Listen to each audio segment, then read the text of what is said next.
In part 1, we looked at the ridiculous amounts of fuel supposedly being pumped into these aircraft, and the possibility that the technology being used is way beyond the level they are telling us.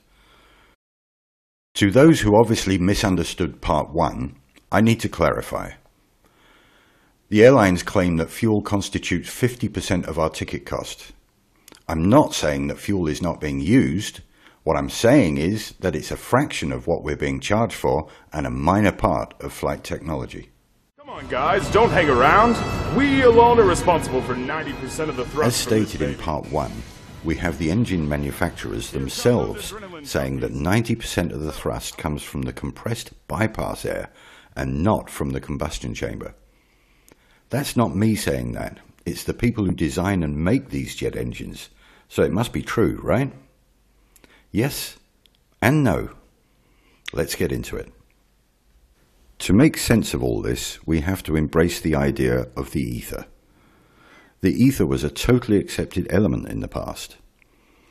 Before Einstein and his wife concocted the widely acclaimed relativity theories, everyone, including all of the scientists, knew the existence of the ether. In one fell swoop, Einstein got rid of the ether and everybody else followed suit. The age-old technologies used in the design of these aircraft and engines also utilize the properties of the ether. That's the bit they're not telling us. To do so would fly in the face of contemporary scientific thinking, and they would be forced to recognize the existence of this hugely important element. I said at the end of part 1 that I would be mentioning our little friends the bumblebees. Well, to do that, I first have to bring you up to speed with Victor and Victor. If you visit Victor Schauberger's Ripley's Believe It or Not page, you will find it sadly lacking in important information. This man was a master at decoding the secrets of nature, a prolific writer and far ahead of his time, yet the mainstream scientists chose to ignore his work and label him a nutcase. Just this fact should throw up a plethora of red flags with people. This man dedicated his whole life to the study of nature, and he came up with some truly fascinating stuff. Levitation, propulsion through the ether, and implosion technology, to name just a few.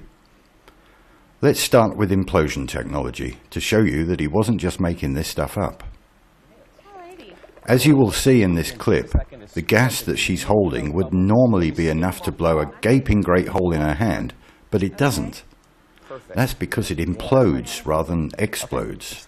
The force goes inwards rather than outwards. Implosion technology. In 3, 2, 1. Okay? You could judge by the loudness of the implosion that there was a great deal of energy created. Enough to seriously injure her, but apart from being slightly shaken up, she seems fine. Victor's main body of work was with water, but he postulated and demonstrated that this technology works just as well in other mediums, one of them being air, or the ether. Air is our medium, water is for the fish, but the two are intrinsically locked together because both mediums behave the same way when coerced. I highly recommend watching the links for Victor's work in the show notes. These patterns and properties are used throughout nature, in the environment, in trees and shrubs, in flowers, and in animals. Basically, the whole of nature conforms to these rules, and Victor figured it out. As I showed earlier, Victor confirms that using the vortex idea on an aircraft, it will literally suck its way through the ether rather than thrusting against the air molecules. Schauberger's central approach here was the principle of matter transformation. The elements of the air, particulate matter and gases are converted in this repulsator. One part escapes through the ring rotator, and the radiation energy, Schauberger talks about synthesis electricity, is emitted through the central axis. The repulsion creates a biological vacuum along the axis in front of it, into which the aeroplane is sucked.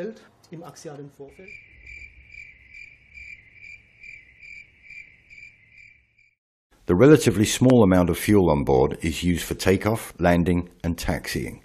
It's also used for the APU. The APU is the auxiliary power unit that's situated at the back end of most commercial aircraft.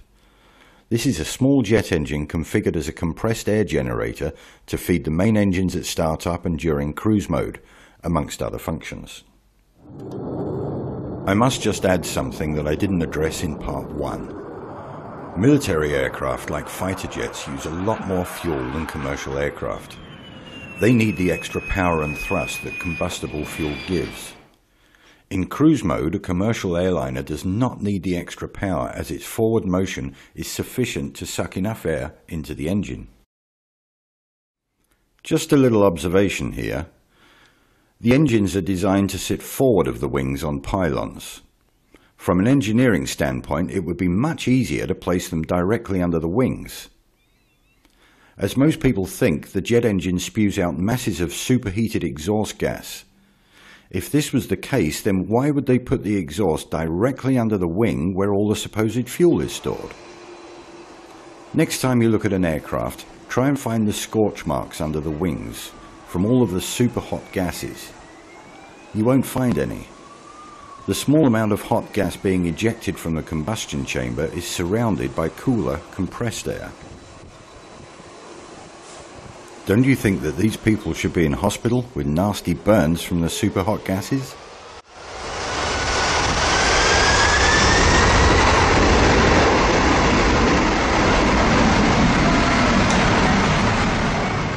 Before we leave Victor number 1, let's look at his vortex principles at work in real time. If you think his principles are just theories, then feast your eyes on this. Like the jet engine, the Garuda-San Giovanni route needs a small force to start it, but then impels itself infinitely using the medium around it, in this case water.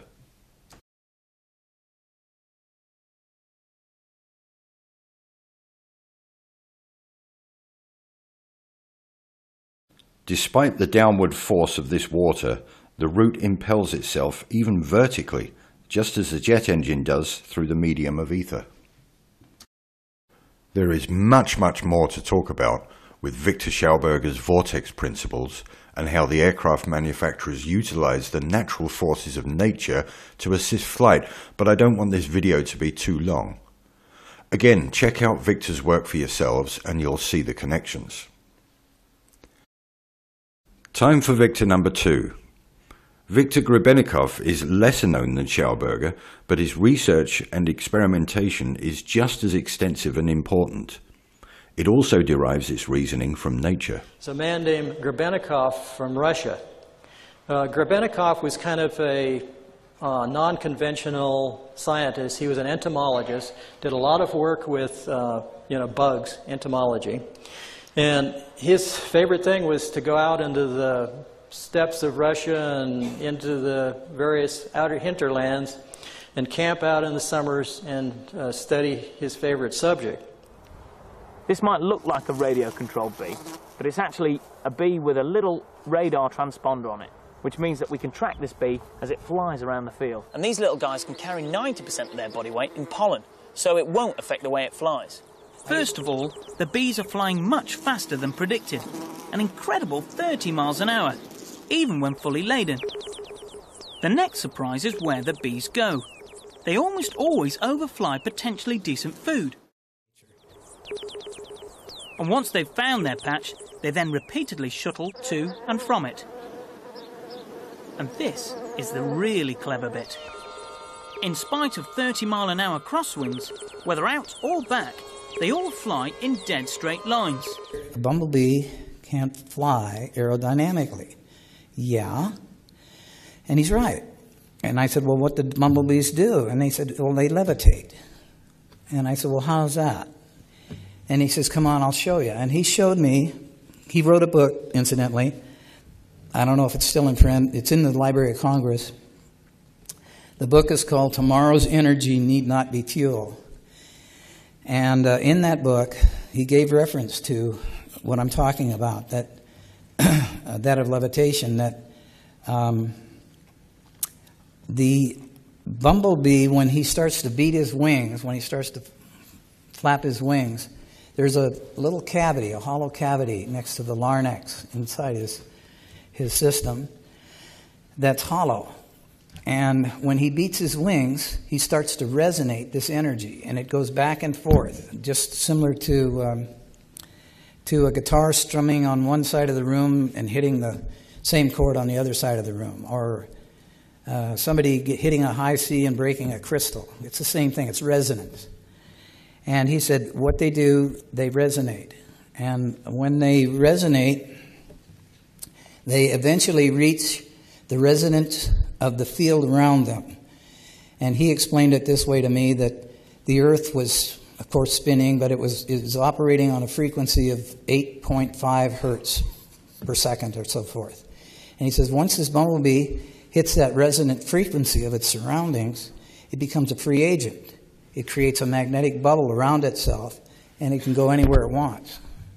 And I said, well, that's not in any of the science books. He said, I know. You probably never see it there either, but that's what happens. They'll discover it someday and bring it out, but it's just we have a conventional way of doing things, and then we have a natural way of doing things, and they're totally different. They're diametrically opposed. The important point here is the bees. As you've heard, the bumblebee shouldn't really be able to fly. Those wings are way too small to lift that chubby little body off the ground. In fact, it's a bit of a conundrum also for the mainstream scientists. They can travel in perfectly straight lines for long distances without any deviation, even during a howling crosswind. Because of the resonant frequencies produced by the vibration of their wings, they create a bubble in the ether, protecting them from any outside interference. So levitation by sound waves is a real-world effect. You want more proof?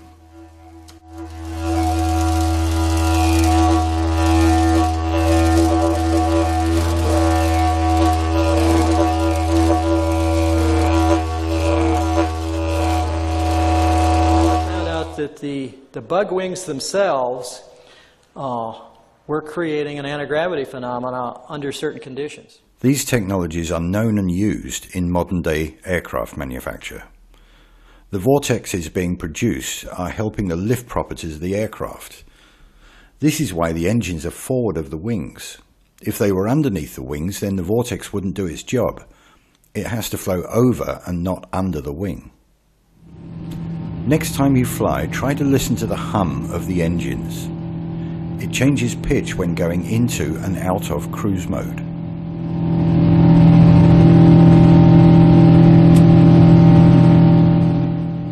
Just pure speculation here, but there are large cavities in the wings, which are tested with compressed air and not liquids, by the way, and the engines produce a distinct hum, just like the bees do.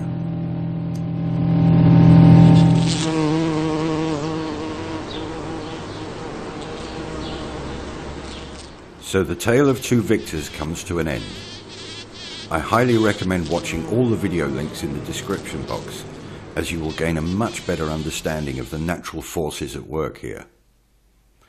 As always, this is just my own musings, and they are by no means definitive, but the scientific evidence and the observable effects definitely backs up the theory.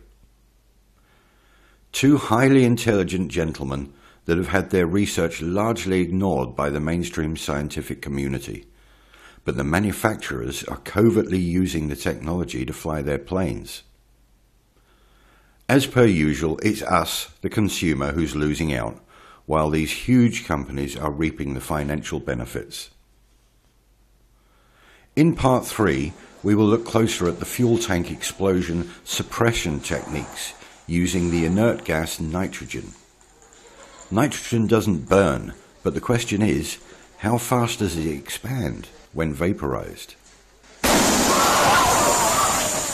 Stay tuned and see you in part 3. Thank you for watching.